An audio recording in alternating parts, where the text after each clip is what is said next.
he is the most viewed Law Flip video on our network. The legend, OG of the personal injury game, Rafael RJ Javid. You go to law school, for example, and they teach you about what a federal 12b6 motion is, but that has nothing to do with getting your first client. Right. And it's like, this is a business.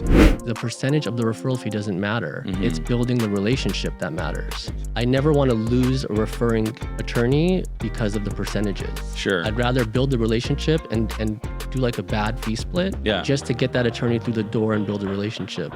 You have to be strategic about who you network with. If you get one firm that's huge that can send you 10 cases, it's better than, getting 5 guys that can each refer you 1 case a year.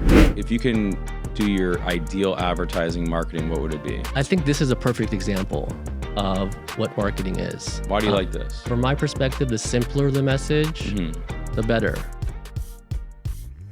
Law flip, objection, your honor. Turn the game upside down. Law flip, objection, your honor. Turn the game upside down. Welcome to Law Flip. It's a conversation about law, life, marketing, and everything in between. So this guy looks familiar over here, not just because of the beautiful face, but he is the most viewed Law Flip video on our network. And so I wanted to bring him back to talk about all things marketing. What's cheesy? What's effective? What's good in marketing? What's bad? What do we want to do? How do we want to do things differently? We will talk about it all with the legend, OG of the personal injury game, Rafael RJ Javid. Welcome. What's up, Benji?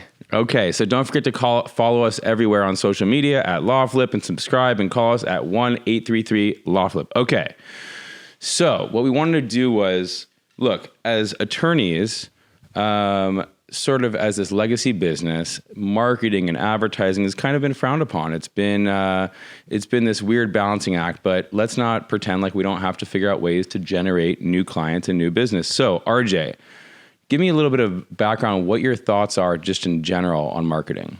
I've experienced with a lot of different kinds of advertising. And the one thing I can tell you from the outset, and they don't tell you this in law school or whatever, is that it's necessary.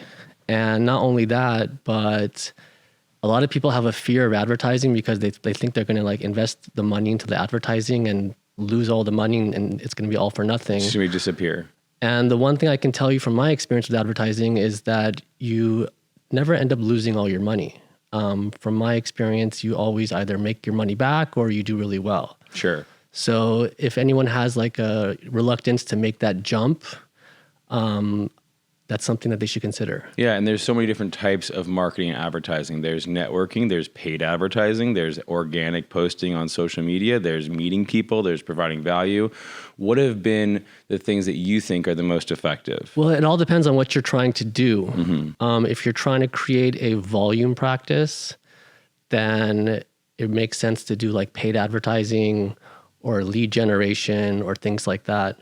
If you're trying to be a bit more selective, then maybe networking makes more sense. And what are some of the things that you've done to build networking as a marketing tool? So networking is one of the best things, I think. And typically a lot of times you'll be at a meeting for networking and you'll be like, what am I doing here? Right. You know what I mean? Right. And one thing I realized is that it's never a waste of time to take that meeting because you never know what's going to come of it. 5 weeks from then, 6 weeks from then, a month, it's 6 months from then. So the number one thing I would say is to 100% get out there and actually go out there and meet people. And you have to be very strategic about how you go ahead and meet people. Absolutely. And I would say that in my first 10 years of practice, I just sort of rested on all the relationships that I naturally had. I was like, oh, the people are just going to come to me. And they did. But if you really want to grow, you got to meet new people. And one of the things I did was I joined a networking group. And I first joined it the first 4 or 5 months of it. I was like, this is a complete waste of time. What are these people doing? And then I started saying, okay, what I have to do is I have to actually provide value to these people. So I worked so hard at turning all these different opportunities. When somebody said oh, I need an accountant, I need this.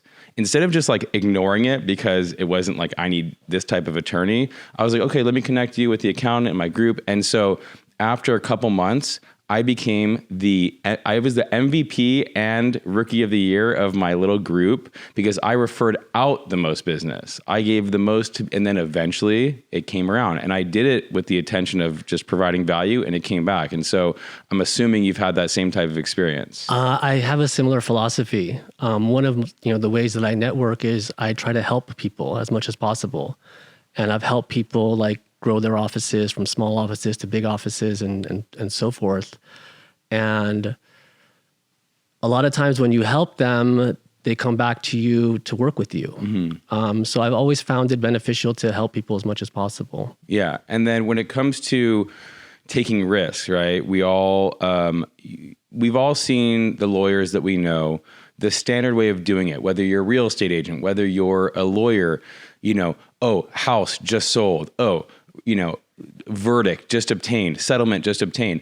That's great. I think there is a market for people who look at that and say, look, if the guy's getting these results, guy or girl's getting those results, like I got to use them. But I just don't think it stands out of the pack. And I think that in this day and age, like when you see that type of stuff on social media, you're going to scroll past it. And so from my perspective, what I try to do with this podcast and other things is I try not to just talk about me all the time. I try to highlight people like you, even though somebody say like, what, why would you do that? You guys are competitors. Like what?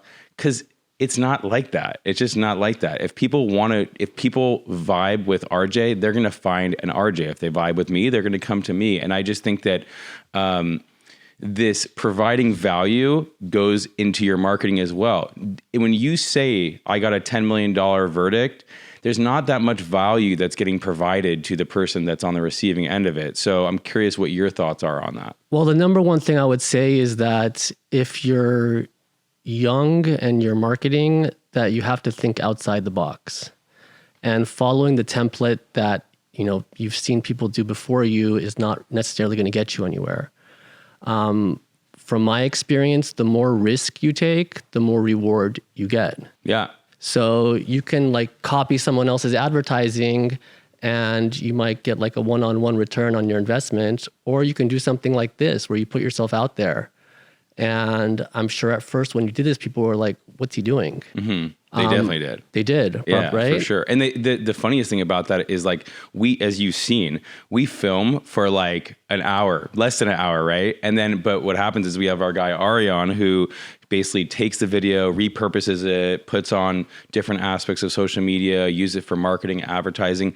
People think that this is like my full-time job. Like doing this Law Flip is a full-time job. It's literally like an hour. And yeah, there's getting guests, there's stuff, but like, I think people also just want to think that for themselves, like, it takes too much time, it's too much effort. But they're so willing. They're not happy with the amount of customers they have or anything, and they bitch about it. So, yeah, I just think that you have to take these different shots to make it happen. Yeah, I mean, I guarantee you that whatever investment, time, money, energy you've put into this, you've probably got either 10-fold or 100-fold. Yeah, I mean, again, and I don't think either of us are egotistical, and either of us pretend like we know everything about marketing or advertising. But I will say that anything that I've put my effort into on a consistent basis when it comes to marketing, it's never not come back in return.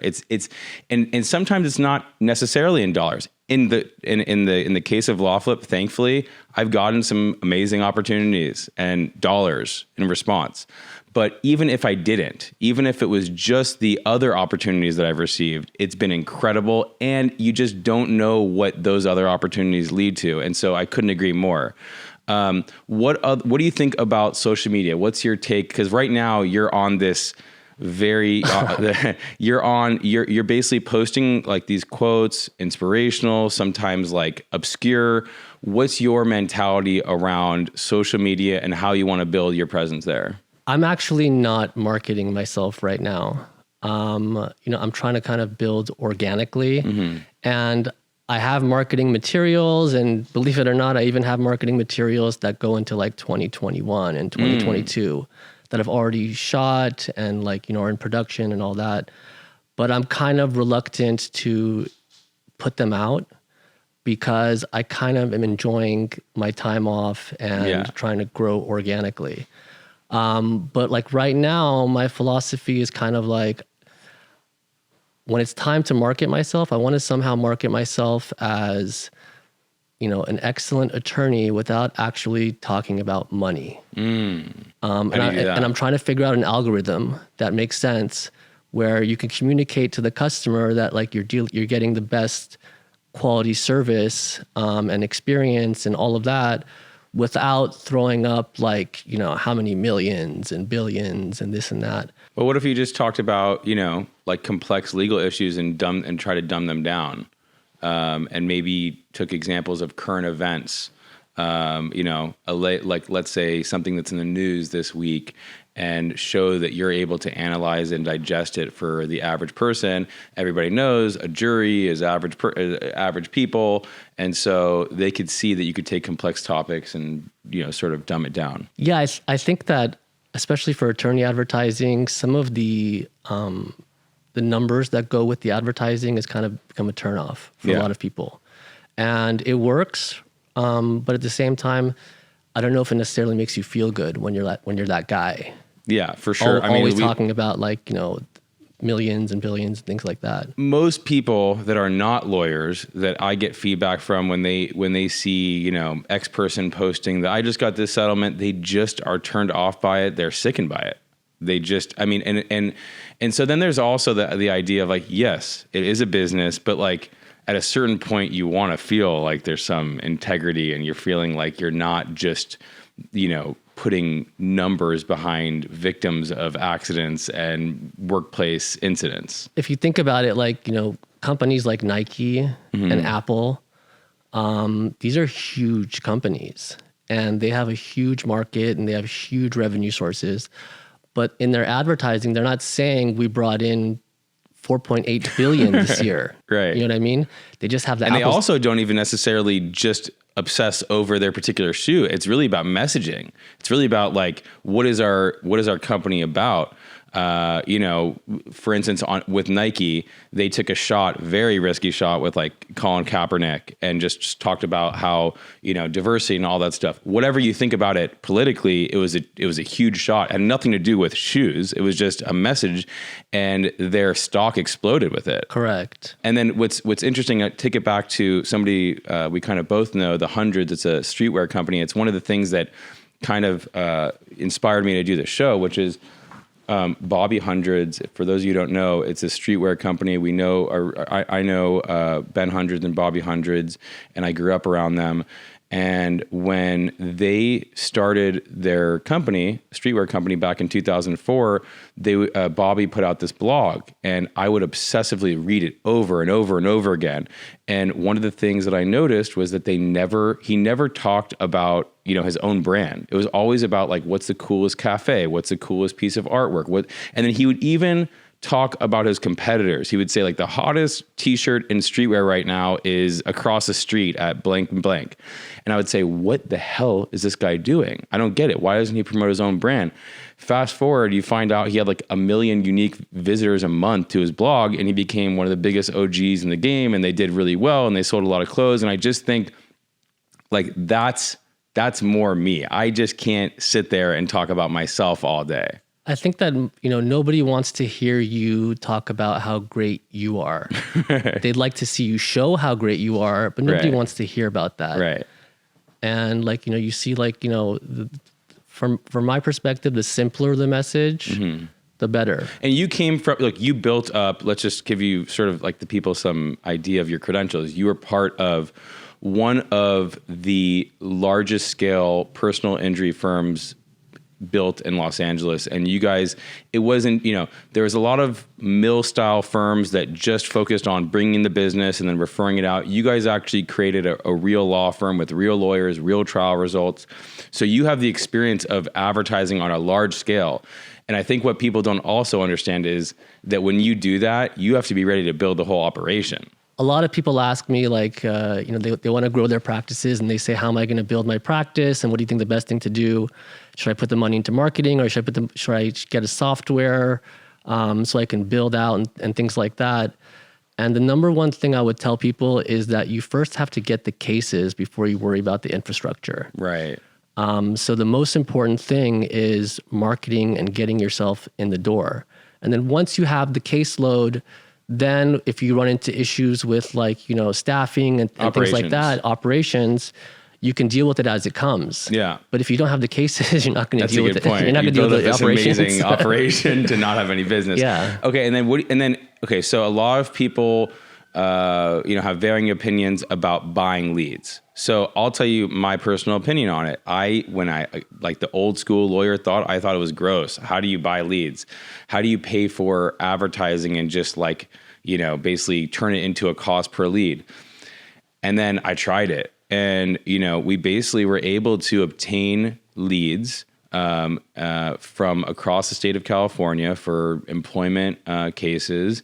And we found that like these people just needed attorneys and they were genuinely looking for attorneys online. And thankfully, we were here to provide them, we think, really good service. But there's no reason why you shouldn't do it. These people are looking for business. And I think one of the challenges is finding the right people to help you buy the leads and all of that. Well, when I first started practicing in 2000, I think that advertising was frowned upon in the legal community. I don't know if it's so much now, but I know it was back then. And I think that's kind of a backwards mentality because, you know, you go to law school, for example, and they teach you about like what a federal 12b6 motion is. But that has nothing to do with, you know, getting your first client. Right. And it's like, this is a business. And people have the misconception that it just money flows to attorneys. No, there are so many attorneys. I'm sure you know a lot of them. They're struggling. This is not an easy business whatsoever. So I think that law schools do such a horrible job. It's a joke. It's a joke. You get out of law school, you have no idea what to do. And to that point, okay, referral fees. So another thing that people have egos about, another people that feel uncomfortable about it. I have become the biggest advocate for referral fees. I want to normalize them. I think it's like the most obvious, most equitable way to deal with people. And let's just take a step back and explain what are referral fees. And there are literally some attorneys that don't even know that that's a thing. Like, what's your take on referral fees? Referral fees is basically personally how my business operates. You know, 99, if not 100% of my cases are referred from other attorneys that, you know, just don't feel they're equipped to handle that case.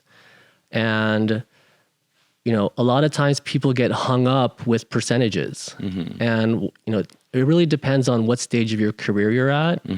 But if you're starting your career, the most important thing I would tell you is that the percentage of the referral fee doesn't matter. It's building the relationship that matters. And just to give a little bit of context, referral fees. So you'll hear in every single business, you know, if you sell property and casualty insurance, if you sell real estate, if you sell anything, right?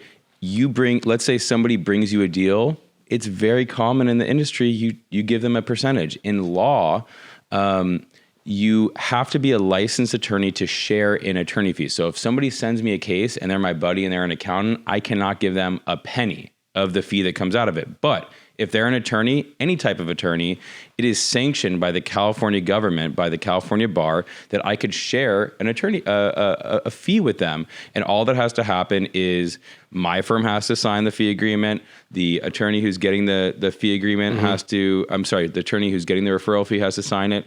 And then the client has to sign it. They have to know that there's a splitting of the fees. And then the client needs to be informed that the fee is no no larger as a result of the referral fee being paid. And so my experience is that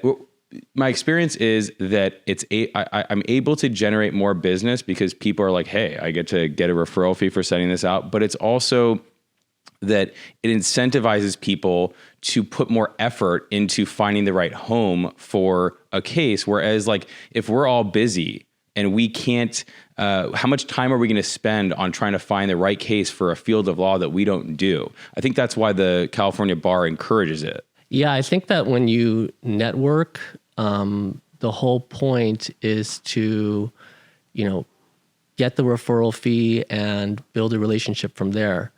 A lot of times when people, you know, get that great case and they negotiate a referral fee, what you'll see is that a lot of times, like, they will not honor the referral fee if the case is big enough. And they'll be like, you know what, this is such a huge case. I'm just going to, you know, eat the whole thing and you know, benefit completely from this. And I think that's very small time thinking. It's so short-sighted. It's pedestrian level thinking. Yeah, because what ends up happening is that relationship, which could have lasted decades and could have been worth tenfold what that case was, is gone. And what's weird is that most people only associate referral fees with like employment law and personal injury law. And yes, it makes sense for us, but it makes sense for everybody. People, I have hourly attorneys who they're so struggling to get business and they refuse to give referral fees. And I'm like, I just want to understand why. What is the reason that you're, because I don't believe in it. Okay. You don't believe in it. Why? You don't believe in it because I have like basically too much of an ego to share fees with somebody else, but you're very comfortable waking up at like 6 a.m. and going to 100 networking meetings, and like it's just these rules. It's these like rules that they teach themselves that they have to live by that restrict the way that they operate. And it makes no sense to me. And I really try to encourage them to change the way they're thinking about it. When I talk to attorneys, I usually say, give me whatever referral fee you think is fair. Mm-hmm. And a lot of times my work dictates, what's fair. So if you get an incredible result for a client, then, the referring attorney is like, if you take 50% or whatever you take, the referring attorney will understand that you did a great job. Mm-hmm. I never want to lose a referring attorney because of the percentages. Sure. I always I'd rather build the relationship and do like a bad fee split. Yeah. Just to get that attorney through the door and build a relationship. Yeah. And it's like when you pay a referral fee, I mean, I know you have, and I know I have, we pay large referral fees. I am so happy to pay it. I'm like, this is amazing. And you see how, like, I have, lawyers that you would never imagine being so excited about receiving a referral fee because, like, their families, people just think you're lawyers, you're living this, amazing lifestyle. The truth is, it is hard to make money, and your significant other thinks that you should be making a ton of money, and the society thinks you should be, and you're really not. And so when you are able to generate a substantial amount of fees for referring a case, it's a beautiful thing. I remember when my first time I received a referral fee, it was $3,000, and I was like, this is the greatest thing ever. I did, but like, you do provide a service, and that's the thing. It's equitable. There's nothing wrong with providing the value back to somebody who provided to you. You wouldn't have had that outcome if it wasn't for that. So I just feel very strongly about referral fees, and I'm assuming you outwardly tell people all the time, I'm happy to pay whatever referral fee you want. Type of a lot of the people that refer me cases are my old friends. Yeah. So there's a relationship there. Yeah. And we negotiate something in advance, but for me, I'm always flexible. Whatever they want to do is fine. The one thing I can tell you about networking is that you have to be strategic about who you network with. Tell us, give us some feedback on that. Like, for example, if you are an attorney and you're networking, you want to identify the larger firms that could refer you more than one case and, try to target them. Mm-hmm. Because if you get one firm that's huge that can send you 10 cases, it's better than, getting 5 guys that can each refer you one case a year. Absolutely. So what do? You basically, how do you target them? Obviously there's conferences and things like that. I take a lot of meetings. As far as networking goes, it's not something you can outsource. Right. A lot of people have marketing directors, right. Which is great. But ultimately, all the marketing directors can do is make the introduction for you. Mm-hmm.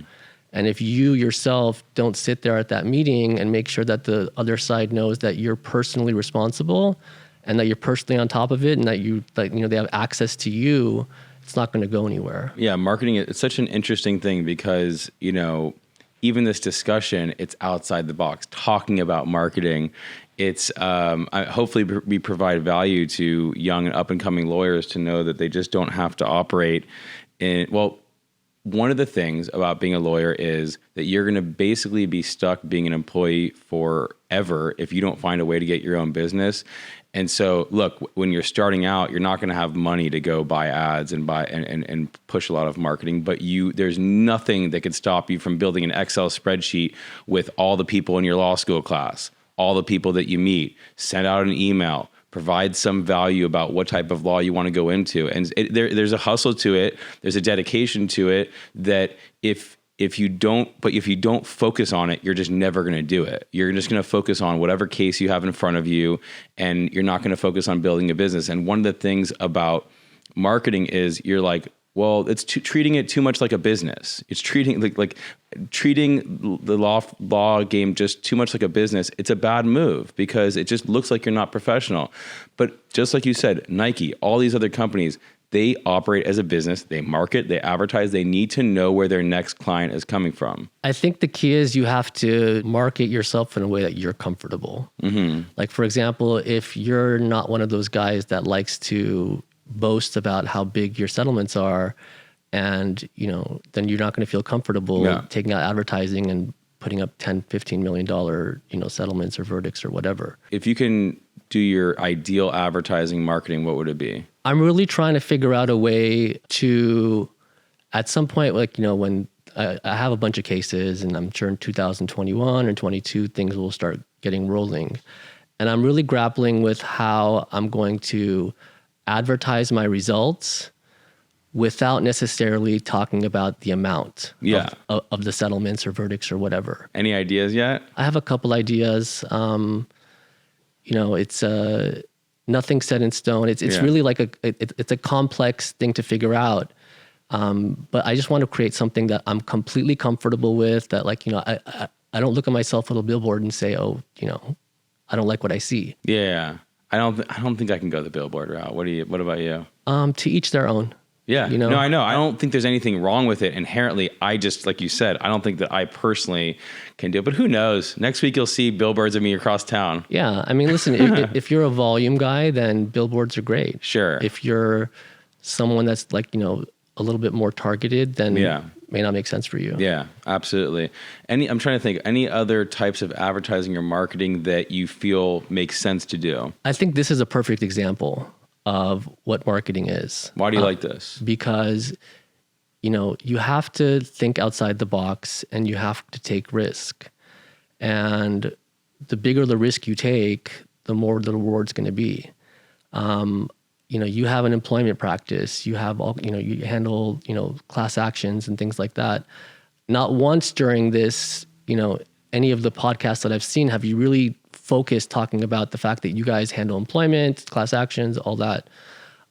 It's just, you're out here and you're passionate about sending out positive energy. Mm-hmm. But that positive energy, whether or not people realize it, I'm sure has turned out financially, beneficial for you. Yeah, it has. And by the way, energy, positive energy, that's something. Could you imagine if we just started doing some advertising and marketing as being like positive energy lawyers? Like that's not a crazy concept. Just talking about that one thing. That's kind of like that's what I'm trying to figure out myself. Yeah. Well, it looks like I just think that positive energy attracts positive energy. That's why we get along so well. And no, it's so great to have you back. We're going to move on to legal tip of the week. Speaking of marketing advertising, this is a Smith & Benowitz sponsored program. So we are an employment, personal injury, and class action law firm. And here's my legal tip of the week. It's about marketing. When you are reviewing marketing materials of lawyers like ourselves, really take a little bit of a deeper dive. I get it. You are a consumer. You're in dire need of an attorney. But take a little bit more of a deep dive into how long has the person been practicing? How many cases has he taken to trial? What type of experience does he really have? Make sure you actually talk to the attorney. You may be able to sign up with a law firm without ever talking to the attorney, but you know what? You're better off talking to the attorney and really feeling them out and making sure that they are like-minded with you as a person, because these are your partners in the case. These are people that you're going to be going to war with potentially, and you just want to take a little bit more time, a little bit more digging. That's my legal tip of the week. What's your legal tip of the week, RJ? I actually have two legal tips. One of them is that if you want to grow your practice, one of the best things you could do is form partnerships, because not everyone is good at everything. And whatever your strengths are, if you partner up with someone who has different strengths than you, partnership is more like multiplication than addition. Like two partners generates the work of like 6 people. I agree. And I thankfully I found that with Lewis. So I'm super happy. And the second practical tip of the day is, in this new world that we live in where everyone's working from home, I think a lot of people have a hard time figuring out like, motivation and getting work done and things like that. And from a practical standpoint, one thing that I've realized is that, if you dress up when you work at home, a lot of times you're a lot more focused and more productive. I need to dress up a little bit. I mean, this is, I'm like halfway there, but I'm not at the Tom Ford stage, but I'm close. Amazon basics.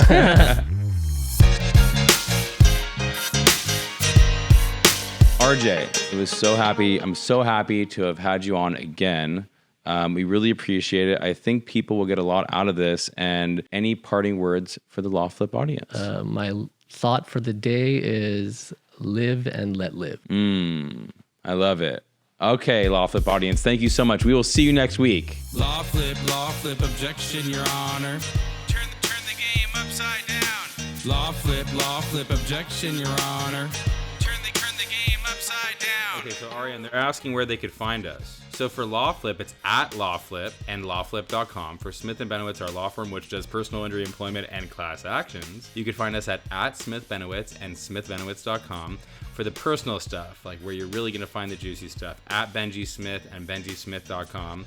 At Wages Guru and lewisbenowitz.com for Lewis. Oh, so Law Flip is produced, directed, and edited by the young legend Arian Tabibian. Visual effects and compositions by another young legend, Oren Azad. Intro music provided by Pen Practice. Pen Practice, what is it? Premium instrumentals for upcoming artists by the music industry's top producers. For more info, visit penpracticemusic.com. I had so much fun recording the intro song with my man Hilton Deuce Wright. Looking forward to hearing more and more from Pen Practice. So the Law Flip identity, this hot logo that you're looking at, created by Garrett Whiston and Travis Nagel. Special thank you to Shai and Seth from the Horwitz Marketing Agency. And lastly, this podcast is made available by Smith & Benowitz for educational and entertainment purposes only. It is only intended to provide general information and opinions about legal and other concepts, and is not intended to be used as a source of legal advice or relied on for legal advice. By listening to this podcast, you understand that no attorney-client relationship is being formed between you and Smith & Benowitz or any of its attorneys. This podcast should not be used as a substitute for competent legal advice from a licensed professional attorney in your state.